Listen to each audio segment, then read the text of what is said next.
আজকে আমরা আরবি 12 মাসের নাম জানবো। তোমরা কি বলতে পারবে আরবি 12 মাসের নাম? জি আমরা পারবো। তাহলে প্রথমে অরিন বলো আরবি 12 মাসের নাম। মুহররম, সফর, রবিউল আউয়াল, রবিউস সানি, জামাদুল উলা, জামাদিউস সানি, রজব, শাবান, রমাদান, শাওয়াল, জিলকদ, জিলহজ। জি, অনেক সুন্দর হয়েছে। এবার নাফিস বলো। মুহররম, সফর, সফর, রবিউল আওয়াল, রবিউল সানি, জামাদুল উলা, জামাদিউস সানি, রজব, শাবান, রমাদান, শাওয়াল,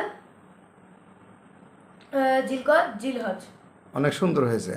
এইবার বলো আমাদের প্রিয় নবী হযরত মুহাম্মদ সাল্লাল্লাহু আলাইহি সাল্লাম কোন সালের কোন মাসের কত তারিখে কী বারে জন্মগ্রহণ করেছিল? অরিন বলো।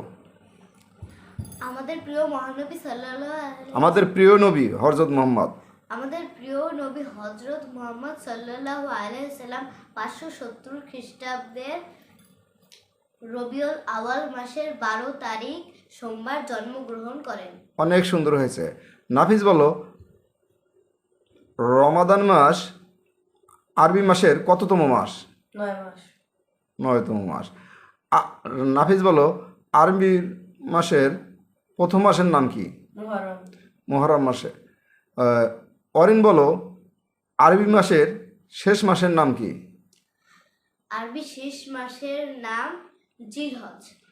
হ্যাঁ, অনেক সুন্দর হয়েছে। আমরা আজকে জানলাম আরবি 12 মাসের নাম। এরপরে আমরা জানব ইফতারের দোয়া ও সেহরির দোয়া। তো তোমরা ভালো থাকো।